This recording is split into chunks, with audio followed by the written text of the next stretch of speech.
Dr. Tal Kamisi here, Dr. Tal here, and hope everyone's having a beautiful day today.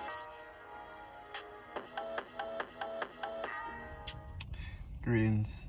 Uh, I was going to do a video on how I got into this lifestyle of plant-based living and what led me into it. But I may save that video for later on. um,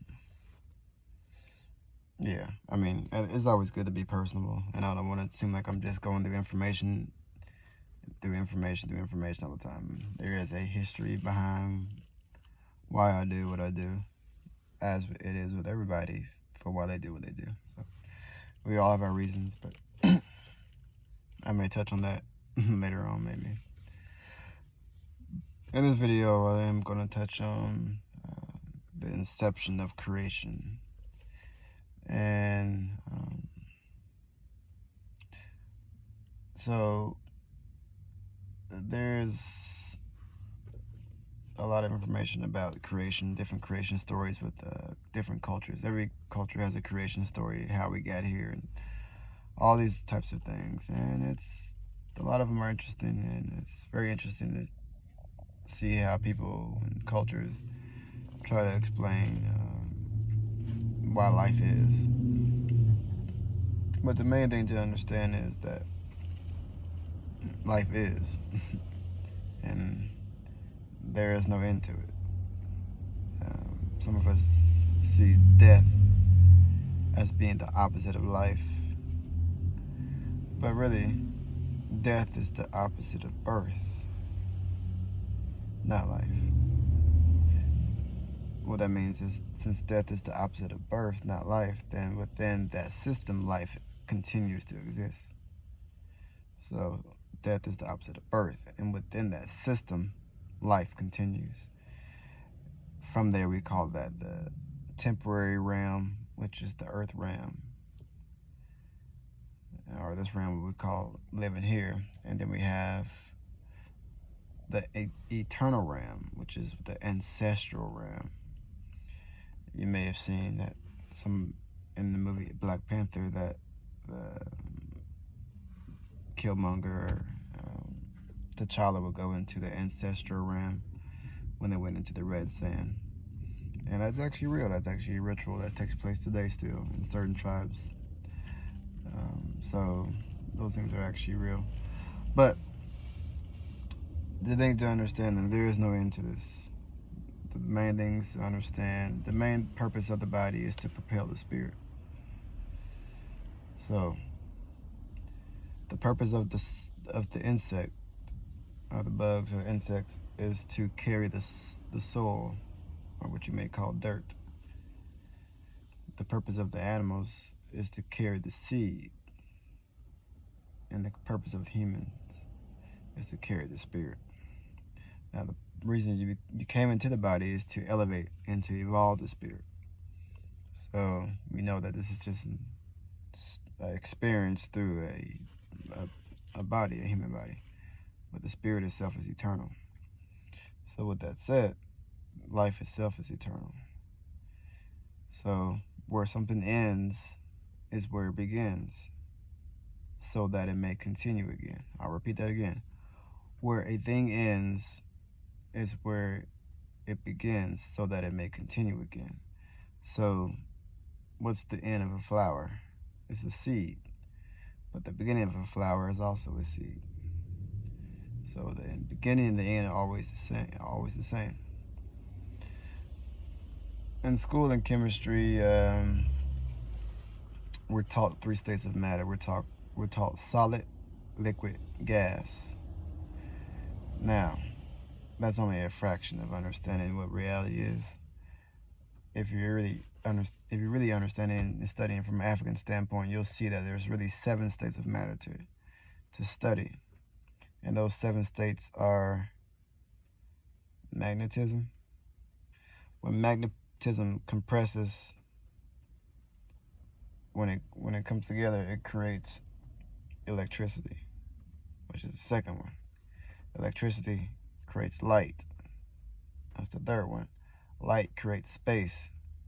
That's the fourth one. Space creates matter, which you call solid, liquid, and gas. Those are your 7.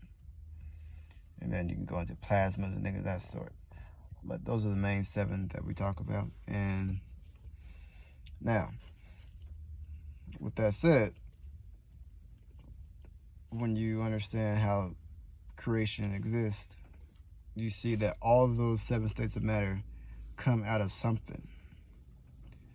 And that something is really called nothing. I know it's kind of oxymoronic there, but just follow what I'm saying here. If that something is coming out of nothing, what is that nothing? The thing that is coming out of is called the mind.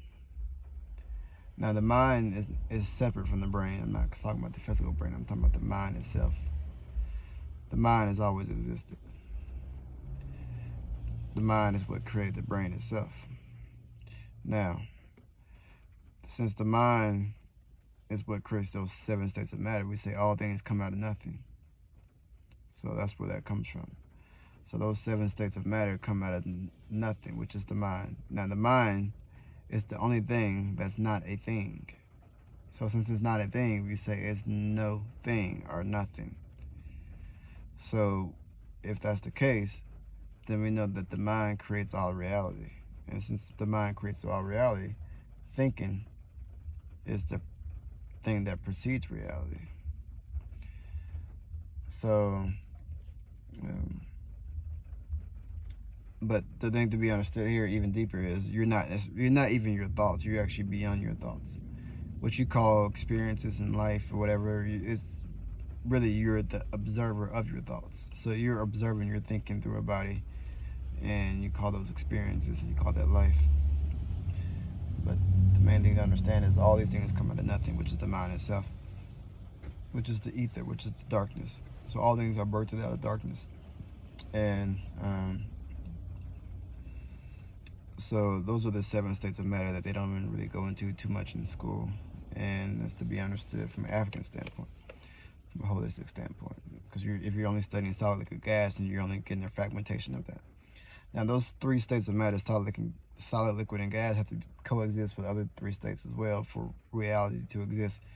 So those other 3 states, the other 2 states really are time and space. So since matter itself has 3 states, which you call solid, liquid, gas, space has 3 states, which you call length, width, and height. And time has 3 dimensions as well, which you call past, present, future. And those are energy systems there, which are shown throughout the body as well. So if you're right-handed, your right hand will show actually those line prints on your hand. Those line prints there will actually show you those lines mean something. So if you're dominant, your right hand dominant, are you right with your right hand? Then your right hand will show you the past and present, and your non-dominant hand, those lines will show you the future.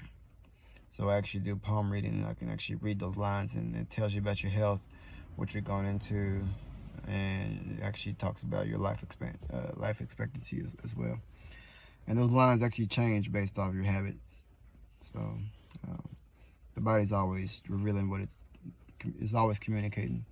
So when I do consultations with people, health consultations, what we say in my field is the person brings the crime scene to you.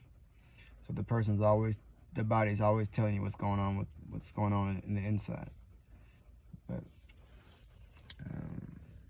let's kind of getting off topic here a little bit. But yeah, so the body and the creation itself, they all kind of coincide together. So this goes into a lot of different cultural stories, like the Anunnaki and the story of Gilgamesh, and these different stories of Enlil and Enkidu, and these stories you may hear about, which I will go into later on. So, but yeah, I don't want to be rambling too much on this video. But creation is a very interesting thing. When you study chemistries and things, these things you may think is complicated, like protons, electrons, neutrons. Those are nothing but planets and the sun itself. So you may call it the nucleus. You may call it the sun. You may call it an electron, you may call it a planet, the same type of thing. So whenever a chemist is looking at a microscope, they're looking at the same thing you would look when you look up in the sky at nighttime and you see the planets. So those orbitals, S block, D block, P block, those different types of orbitals are the same types of orbitals that the planets carry out throughout the Milky Way galaxy and whatnot. So that's why you have a field called astrophysics. You have physics and you have astrophysics. They're the same thing, as above, so below. So whatever's going on above the ground is going on below the ground. So if you see a tree that's 30 feet high, then you know it's 30 feet in the ground. So there's no guessing game going on there. You just see it there. You know how far it's going in the ground. So however high it's going up, that's how far it's going in the ground. So you know, that's basically what it comes down to. But yeah, I'll go more into creation stories and things of that sort. I try to keep these videos no longer than 10, 11 minutes. So I'm kind of going over now. So if you have any questions, like, comment, subscribe, share, and I'll continue to try to share some information. I may go into some stories of how I got into this lifestyle, and I mean, it's not like I'm the only person doing this. People are out here doing this stuff all day. So but it's just find your path and perfect it. That's all I say. And just you don't have to really look to your left or your right. Just stay on your path. You're not competing against anybody except for yourself. So it's just higher self versus lower self. If you're in your higher self, you won't have time to be jealous or envious of anybody, really. That stuff is just coming from lower energies. So if you practice your highest truth, then truth will be. So with that said, this is a lifestyle, not a diet. Continue to stay strong out here. Stay mentally strong, of course, and physically strong. Exercise if you can every day. If not, at least 6 times a week. If not, 3 times a week. If not, once a week. Just do something. Don't let society, the matrix, pull you in too much.